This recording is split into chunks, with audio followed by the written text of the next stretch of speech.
Welcome back to another episode of the Natty Teacher. I am, of course, your host. Who else but the Natty Teacher? I'm kind of in the dark, so actually it could be somebody else. It's kind of hidden here. It's so dark outside still. I got another early morning training session this morning. It's actually a Monday. I'm training before work, but more specifically, I'm training before I have a conference today. So it's a little bit later on in the morning, so it gives me an extra hour or so to kind of get things moving a little bit. So I still just got up at my normal time or so, about 5:15 this morning, and had my pre-workout meal.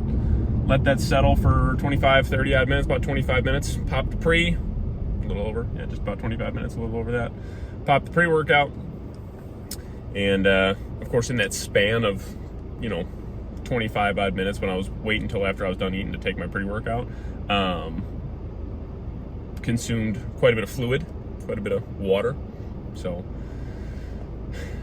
yeah, man, got my morning subs in, got my pre-workout meal in, got my actual pre-workout in, and I'm nice and hydrated right now as well. So I'm feeling pretty good, feeling pretty good at the moment, man. Zero caffeine in right now, zero stims. So getting to the gym. We got a pull session today, our new pull A session. So it's the second rendition of this new pull A session, and yeah, I'm excited. I love this training session. And the nice thing is if you watched my previous upload, it was also a morning workout. I was kind of just all over the place, and not like the training, but just like I had to kind of rush the workout, and I was unsure of exactly where I'd be at, like strength-wise, because I didn't really have time to feel it out, because I just kind of had to jump in, and I was like, okay, I got to get these last couple exercises in and all that. So some of it was really, really good. Some of it I was kind of like, not a huge fan of, but now I definitely have a better setup for that training session for the rest of this training block, so I kind of have a better idea of where I'll be at. So that'll be good for sure. Excuse me. But yeah. So I was just about to say something. I can't remember what I was about to say. I don't know. Yeah. So for today's training session, just as a heads up, I really am, and I've been just kind of been thinking about it more and more lately, and I talked about doing this in this training block, but still I've had some times where I've kind of not stuck to this. I really, really, really want to make sure that I keep my training closer to that 10 to 15 rep range this entire training block for a lot of it. If it's like a set of 8 or a set of 9, like that's fine, especially if it's like a bigger, maybe like a pressing movement or something, sure. Hitting a set of 8, totally cool. I can rock with that. But for the most part, I'd really, really, really like to keep a lot of my training closer to 10 to 15 reps in this training block. I've found that to be a nice sweet spot where I can feel that consistent progress. Like it's enough weight to really challenge it. Like when I say a set of 10, I don't mean like I get 1 through 10 without a challenge and I have more in the tank. I mean we're very, very close to either technical failure or just actual physical failure by that 10 rep range. So it's not like I want to just do 10 and then it's like I got 5 more in the tank, but we're gonna stop at 10. Like I don't mean like that. I mean we're it's a tough 10. You know what I mean? But I've just noticed that kind of like that 10 to 12, 10 to 15 odd rep range, for me at least, that's where I feel like I not only can grow the most, but kind of goes hand in hand, and this is the reason why I feel like I can grow the most.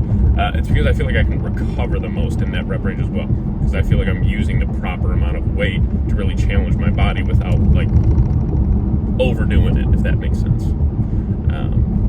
So really going to try to focus on that today. Really try to focus again, obviously technique over everything, but at the same time, intensity over everything. But you have to have the technique there to properly instill the intensity to it and apply that intensity to it, in my opinion, at least. You know what I mean? A lot of people can move a lot of weight, but that's not what bodybuilding's all about. You know what I mean? It's not just moving it; it's controlling it and utilizing it properly. So, yeah. So to get us started, I love this exercise. This has become one of my favorite exercises to do. It's just a single arm lat pull down, so kind of a high to low pull. So, angle the bench up and toward one side of the cable tower and essentially keep that hand in a nice neutral position and just drive that elbow down through the lat. I really, really love this exercise. I think it's a phenomenal lat building exercise. So we're gonna rock with build up to 2 top sets, or excuse me, probably a top set there and then a back off set. Also, just as a heads up, if you are new to the channel, a lot of the times that's how you'll see me train, is like either 1 top set, and let's say I hit a top set for 12, I'll probably stay at that weight again. You know what I mean? Maybe stay at it again, try to hit another set of like 8 to 10 after that. But if I'm like barely squeezing out 10, I probably will drop the weight somewhere between 10 and 20% depending on the exercise, and then try to hit at least another set of 10 or 12, you know, with 10 or 20% less weight. I found that works really, really well for me. So like kind of like warm up and, you know, build up to 1 like total top set, where it's a challenging set of 8 or 10 or 12 or what have you, and then drop the weight again somewhere between 10 and 20% after that, depending on like what type of exercise we're working with. So and again, try to get 8, 10, 12, 15 reps, whatever that would be. Okay, so I found for me that works really, really well. So like basically top set, back off set, and you know, again, depending on the exercise, like yesterday's upload. Oh, sorry, yesterday's upload was not the leg workout. Little mistake earlier. Sorry. Yesterday's workout was a push workout, of course, or the last upload was a push workout. My bad. But like in yesterday's workout, like with like machine side laterals, for example, that's an exercise where, just purely because of how quickly the side delts recover, that's an exercise where I'll do a top set of 10 and then probably stay at that exact same weight and try to rock out pretty close to another set of 10. Like, and again, I'm talking about a top set of 10 where it's like that 10th rep is taking a couple seconds to potentially get up. You know what I mean? So anyways, that's my take on it. Lots of talking, lots of yapping this morning. I'm, you know, feeling pretty good this morning. Just wanted to, I guess I got a little case of the yaps. But let's see. Top set of some single arm lat pull downs coming at you right about now. All right, so first exercise on the docket, we got some single arm lat pull downs. Now, what you'll see here compared to next week I actually lightened the load a little bit. Not that this was bad by any means, but what I noticed is that the fatigue I was accumulating just from this first exercise was pretty substantial. So I was using a weight in where I was pulling it down to the side of the body, but not far enough. If you watch that elbow, you can see that I'm not driving all the way through the lat. I'm kind of coming a little bit short because at that back portion, or the lower portion of the movement, that's obviously where it's most difficult. Where tension is the highest, at least on the actual lat itself. So it was tough, but it's one of the reasons I love recording these workouts, is it kind of put it into perspective. It's like, okay, I like, you know, the angle I'm pulling at, and I like all that kind of stuff, but I'm not actually getting the range of motion that I really would have liked. So you'll see in next week's video, there is a quite drastic difference in the tempo and the control and also the range of motion in this. But 2 working sets here, I would keep this in that 8 to 12, 8 to 15 rep range. Then some bent over upper back rows. Again, if you watch this actual movement, this one felt great. So we got 2 plates and a 10 on there right now. And what you will notice is that I'm driving those elbows back and through. But if you watch towards my upper back, again, I'm not completely bent at a 90-degree angle or anything like that. But if you watch in that like upper mid back, that is where I'm getting the most out of this movement. I think a lot of people have this misconception, like, oh, I'm blasting my lats. It's like, well, not really. Very much so depends on where you're actually rowing the weight. For me, I absolutely was getting the most out of this in my upper back, traps, you know, rhomboids, all that kind of fun jazz. Maybe a little bit of lat recruitment, but not a whole lot. So we did 2 working sets here. This one I keep in that 10 to 15 rep range. Try to limit any other like body English and really just pull up and drive through with those arms. Squeezing the back, of course. Then, one of my favorite movements, this one, again, people I think have this misconception that you are driving through the lats. Just because the elbows are driving through the lats doesn't mean that that's where we're getting the majority of the actual recruitment and stimulus in this exercise. For me, this is another kind of upper mid-back type exercise, more towards the mid-back. Okay, so this one, what you'll see here is I have my hands placed pretty low.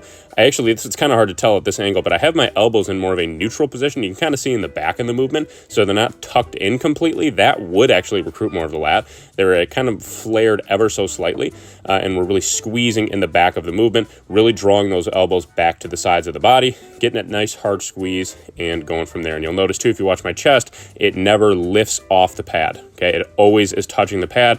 When you start to lean back like that and you're pulling with other stuff, it means you're using too much weight. So make sure if you have a chest supported row like this, that your chest or sternum never leaves that pad. 2 working sets there. Again, I would recommend that 8 to 15, 10 to 15 rep range.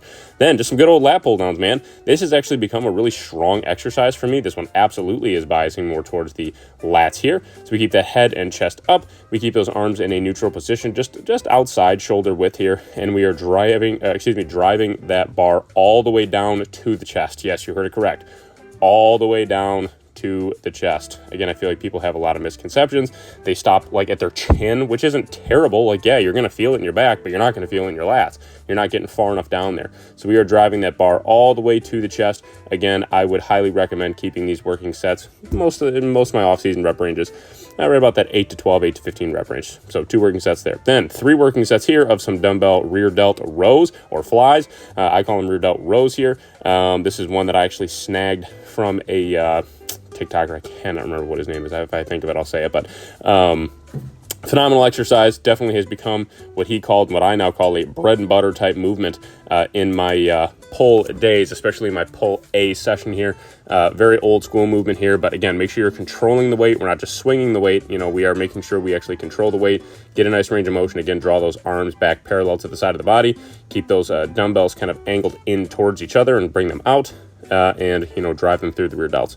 Then some one-arm machine preacher curls here has become one of my favorite movements for overall bicep development. A preacher curl, I'd say if you're especially running or at really any split, I would highly recommend that you have some sort of preacher curl variation. It's not required by any means, but I would highly, highly recommend it for the majority of people. Okay, it is a phenomenal exercise. You're really, really lengthening that bicep at a pretty safe angle as well. And especially if you're using the right amount of weight, you're going to get phenomenal results from this one. So we did 3 working sets here. The only thing I do not have filmed, I think I talk about it in the outro as well, is 2 working sets of some single arm cable hammer curls as well. So we did have that to end the session. So it was 5 total working sets of direct bicep work after our pull day. Pull A session in the freaking books. Hey man, that was a great pull session. That was everything and more you would have wanted from a pull session. Felt good, especially a nice early morning workout too. It just sets you up feeling good the rest of the day. You know what I mean? Getting a good workout in, getting some good blood flow going, challenging the body nice and early.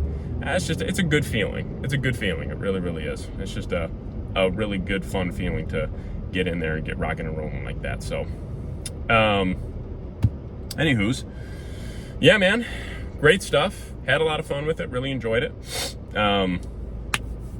I will say with my first exercise, I don't know if I'll talk about this in my voiceover or not. So just in case that I don't, there is something that I did want to point out. So if you noticed in my first exercise, those single arm lat pull downs, like the high to low lat pull downs. Excuse me.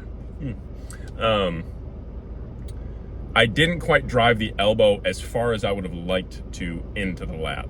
So I know it's a simple little thing, but dropping the weight 10, 15, 20 pounds, whatever it might have to be, to actually get those extra couple of inches is really important. It really is. Especially in an exercise like that. Like that is where, like to put it this way, there's a ginormous difference between, you know, getting a full range of motion on that exercise and leaving a little bit to be desired.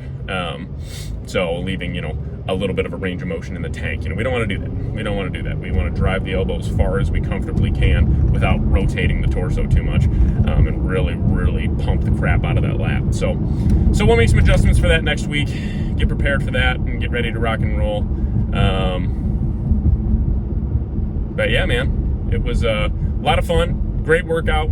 Like I said, got some really, really sick back pumps, which is really cool. I love the structure of this new workout. It was awesome. I do apologize at the end of my of the pull session. I did not record my 2 working sets of single arm cable hammer curls, just purely for sake of time, and also because I was just kind of moving at that point. Like I had to take kind of short. I had to cut my rest periods a little bit, was just one of those things where I just, honestly, it was a time thing, where I was like, yeah, I gotta keep moving here. I don't really have a ton of time to get this camera set up. So we do still have cardio and also a little bit of direct abdominal training later in the form of like some decline crunches. So we'll have decline crunches later, and 3 working sets there, and then our half-hour cardio a little bit later on as well. So that is the plan.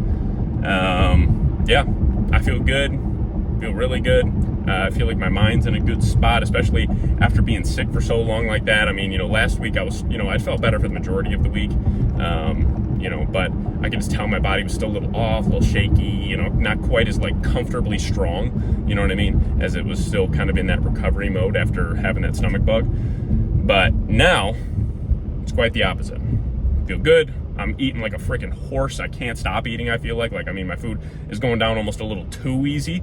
So it's like a complete polar opposite as it was, last week and the week before or so, where I was kind of almost having to like struggle. Like there was meals I was like struggling through to get because my stomach was just not reset and it was just not in a good spot. And, but now, like I said, completely polar opposite, just really, really easily able to plow through my food and, staying nice and lean.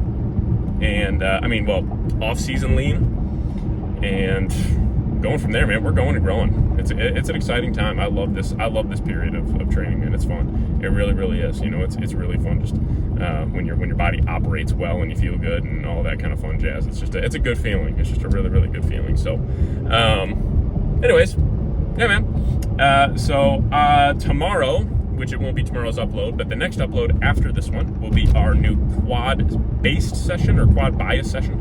But to be honest with you, I don't even know if I can call it a quad-bias session anymore because we have RDLs in there. We have 2 hamstring movements and then, 2 quad movements. So it's kind of pretty split. I would say it's pretty split. And then my workout on Fridays is not, I'd say that's more hamstring and glute dominant for sure, but pretty fair amount of quads in there as well. I got two quad exercises in that as well. So I don't know if I can really say that it's like a quad or a hamstring biased workout anymore. The frequency is pretty evenly split. So yeah, I'll be excited to show you guys that for that next upload. But for today, man, that's about all I got. That is about all I got. Like I said, I'm on my way home real quick. I'll just do my post-workout shake so I can just chug that down nice and easy and nice and quick and go from there. So that'll be nice and easy, very simple.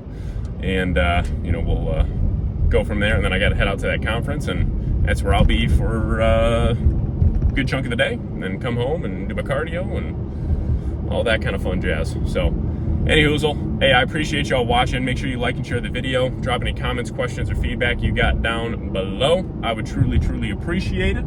Yeah, if you have not subscribed to the channel already, make sure you hit that subscribe button. And if you want, of course, your choice. But for today, though, first of all, God bless. Most importantly. Second of all, I am the Natty Teacher, and this episode of Road to Natty Bro is out. I will catch y'all on the next one.